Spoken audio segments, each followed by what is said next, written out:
আমি মোহাম্মদ মোজাম্মেল হোসেন। আমি masters of pharmacy complete করছি বাংলাদেশ ইউনিভার্সিটি থেকে। দেন হচ্ছে আমি ইউনাইটেড হসপিটালে 6 ইয়ার্স জব করছি অ্যাজ এ সিনিয়র ফার্মাসিস্ট হিসেবে। এখন আমি আছি এএমজেড হসপিটাল ফার্মেসিতে অ্যাসিস্ট্যান্ট ম্যানেজার হিসাবে। আচ্ছা, যেহেতু আপনি এই প্রতিষ্ঠানে অনেক দিন ধরেই আছেন ফার্মেসিতে, সেক্ষেত্রে আপনার কাছ থেকে কিছু ইনফরমেশন জানার ছিল, যদি এক্স্যাক্টলি, সুযোগ দিতেন আর কি। অবশ্যই। আচ্ছা, বাংলাদেশের প্রেক্ষাপটে হসপিটাল ফার্মেসিকে কিভাবে ইমপ্রুভ করবেন বা কিভাবে ইমপ্রুভ করেন আপনারা? হ্যাঁ, good question, this is very good. Actually Bangladesh হচ্ছে একটা ডেভেলপিং কান্ট্রি। হ্যাঁ, যে মিডল ইস্ট এবং কিছু ইউরোপ আমেরিকাতে যেভাবে হসপিটাল ফার্মাসিকে ওনার করা হয় এবং হসপিটাল ফার্মাসি যেভাবে মানুষ কাজ করে, বাংলাদেশের অ্যাসপেক্ট একটু কমপ্লেক্স। বিকজ আমরা অনেকে এডুকেটেড জিনিসটা আমরা এখনও বুঝি না, ফার্মেসি এডুকেশন কী আসলে।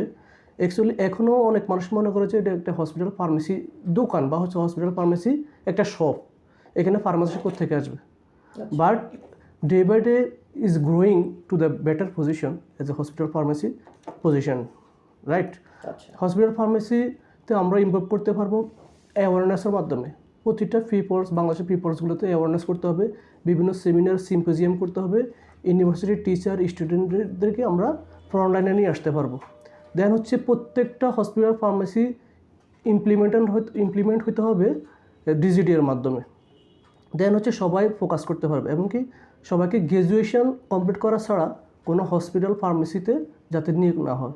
একজন গ্র্যাজুয়েট ফার্মাসিস্ট বা একজন এম্পার ফার্মাসিস্ট যেভাবে হাইলাইট করতে পারবে বা মানুষদেরকে কাউন্সেলিং করতে পারবে, পেশেন্ট কাউন্সেলিং, প্রত্যেকটা পেশেন্ট যখন সঠিক মেডিকেশনটা পাবে, সঠিক ডোজের পাবে, মেডিসিন অ্যাভেলেবেল পাবে, তখন তারা আস্তে আস্তে ডে বাই ডে আপনাকে হসপিটাল ফার্মেসি সম্পর্কে তারা বুঝতে পারবে। এভাবে আমরা হসপিটাল ফার্মেসিকে ভালো পজিশনে বা ইমপ্রুভমেন্ট করতে পারবো। এখানে আরেকটা কোশ্চেন হচ্ছে গভর্নমেন্ট কীভাবে ভূমিকাটা নেবে। এখন বাংলাদেশের গভর্নমেন্ট হচ্ছে আমাদের এখানে কয়েকটা ক্যাটাগরি আছে হসপিটাল ফার্মেসির, A grade, B grade, C grade.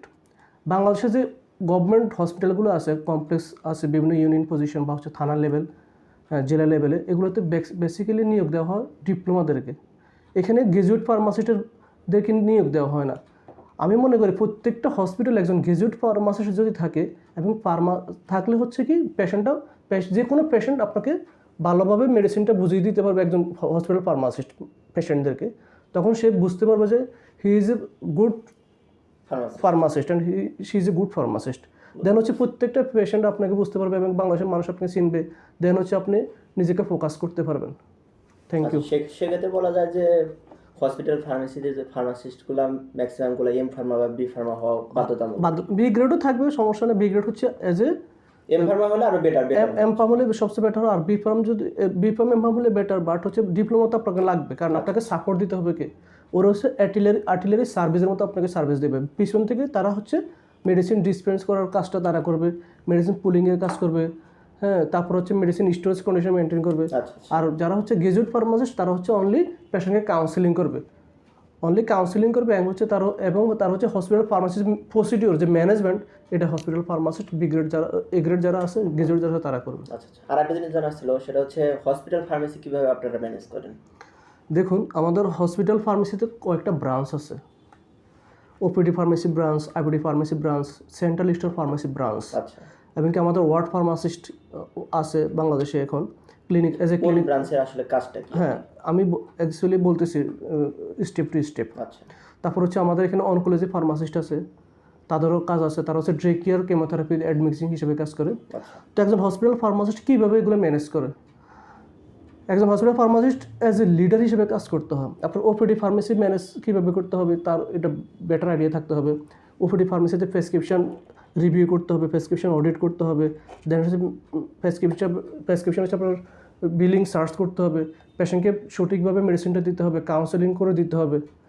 এটা হচ্ছে ওপিডি ফার্মেসির যে ফাংশনগুলি আর কি, এগুলো হচ্ছে আমাদের একজন ফার্মাসিস্ট করে দিবে।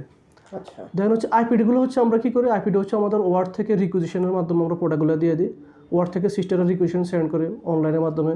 কিছু কিছু হসপিটাল আছে এখনও হচ্ছে আপনার ইন্ডিয়ান বুকের মাধ্যমে রিকুইজিশন দেয় লিখিতভাবে। ওই ইন্ডিয়ান বুকের মাধ্যমে হচ্ছে আমাদের ফার্মাসি যারা আছে এরা মেডিকেশন সার্চিং করে, দেন হচ্ছে মেডিসিনটা প্রোভাইড করে আমাদের ফার্মেসি অ্যাটেন্ডেন্ট। তারা হচ্ছে প্রতিটা ওয়ার্ডের মেডিসিন পৌঁছিয়ে দেয়। এটা হচ্ছে আমাদের আইপিডি ফাংশন। আচ্ছা, দেন হচ্ছে আমাদের সেন্ট্রাল স্টোর ফার্মেসি দেখতে হবে। সেন্ট্রাল স্টোর ফার্মেসির মূল কাজ হচ্ছে মেডিসিন অ্যাভেলেবিলিটি করা। মেডিসিন অ্যাভেলেবিলিটি করা মানে হচ্ছে আপনার মেডিসিন স্টক করা, মেডিসিন রিফিল করা, মেডিসিন রিপ্লেস করা, মেডিসিন মেডিসিন অ্যাভেলেবিলিটি করা এবং মেডিকেশন পারচেস করা ফ্রম দ্য ভেন্ডর্স। এভাবে হচ্ছে আমরা প্রত্যেক জায়গাতে আমরা একজনের করে ফার্মাসিস্ট দিয়ে দিই, সে হচ্ছে এগুলো হচ্ছে একজন ম্যানেজারকে সে ডাটাগুলো দিবে এবং ইনফরমেশন পাস করবে। আচ্ছা এইভাবে আমি চেষ্টা করি এইভাবে ম্যানেজ করার জন্য। আচ্ছা, বুঝতে পারছি। আচ্ছা, সঠিক সময়ে পেশেন্টরা যেন মেডিসিনগুলো পেতে পারে, সেক্ষেত্রে ফার্মাসিউটিক্যাল যে রিপ্রেজেন্টেটিভগুলো আছে তাদের ভূমিকা কী, বা তাদের সাথে আপনাদের কমিউনিকেশন কীভাবে কী হয়, এই বিষয়গুলো যদি বিস্তারিত আচ্ছা, বলতেন। থ্যাংক ইউ, আপনাকে ভালো কোশ্চেন করছেন। This is very important for the hospital pharmacy এবং ফর দ্য পেশেন্ট ম্যানেজমেন্ট। দেখুন, সঠিক সময় যদি মেডিসিন পেশেন্ট না পায় তাহলে কিন্তু একটা পেশেন্ট মারা যেতে পারে। এখন এই ক্ষেত্রে রিপ্রেজেন্টেটিভের সবচেয়ে বেশি ইম্পর্টেন্ট, তারাও কিন্তু হেলথ প্রফেশনাল কাজ করতেছে। জি জি, অবশ্যই। এখন হচ্ছে একটা প্রোডাক্ট যখন অ্যাভেলেবেল থাকবে না তখন সাথে সাথে তার ইনফরমেশন দেওয়া উচিত হসপিটাল ফার্মেসির ম্যানেজমেন্টকে, এই প্রোডাক্টটা আমার কাছে অ্যাভেলেবিলিটি নাই। সে যদি ইনফরমেশন পাস না করে তাহলে কিন্তু মেডিসিন কিন্তু ঠিকভাবে পাবে না পেশেন্ট। এটা বেশি ইম্পর্টেন্ট। আরেকটা ইম্পর্টেন্ট হচ্ছে হসপিটাল ফার্মাসিস্টের সাথে ভেন্ডরদের যে উপর লেভেলের লোকজন আছে এদের সাথে কমিউনিকেশন বিল্ড আপটা স্ট্রং হতে হবে। আপনার কমিউনিকেশন যত বিল্ড আপ করতে পারবেন, যত স্ট্রং করতে পারবেন, তত তারা হচ্ছে আপনার দিকে ফোকাস করবে এবং মেডিসিনটা সঠিক সময় পৌঁছায় দিবে। এটা হচ্ছে ইনফরমেশনের অভাব বাংলাদেশে। যদি ইনফরমেশন ভালোভাবে পাস করা যায় তাহলে মেডিসিনটা অ্যাভেলেবিলিটি করতে পারবো আমরা। আরও অনেক কজ আছে, আসলে আমরা যেহেতু সময় স্বল্পতার কারণে আমরা একটা দুইটা কজ বললাম আর কি। আচ্ছা, যদি কোনো কোম্পানির, অর্থাৎ একটা মেডিসিন একটা পেশেন্টের জন্য দরকার, যে কোনো একটা কোম্পানির প্রোডাক্টটা অ্যাভেলেবল নাই, সেক্ষেত্রে আপনারা করেন? সেক্ষেত্রে হচ্ছে আমরা ওই প্রোডাক্ট কোম্পানি যদি প্রোডাক্ট না থাকে আমরা হচ্ছে এনাদার যে কোম্পানি আছে বা এনাদার যে ব্র্যান্ড আছে আমরা ফ্যাশন করে দিতে সাহায্য করি, এবং কি ওই প্রোডাক্টও যদি একটা না পাই আরেকটা দিয়ে আমরা ব্র্যান্ড চেঞ্জ করি, জেনেরিক সেম থাকে, ওই প্রোডাক্ট আমরা পেশেন্টদেরকে দিয়ে দিই। আচ্ছা, ধন্যবাদ মোজাম্মেল ভাই। ধন্যবাদ আপনাকে আমাকে সময় দেওয়ার জন্য। আসসালামু আলাইকুম।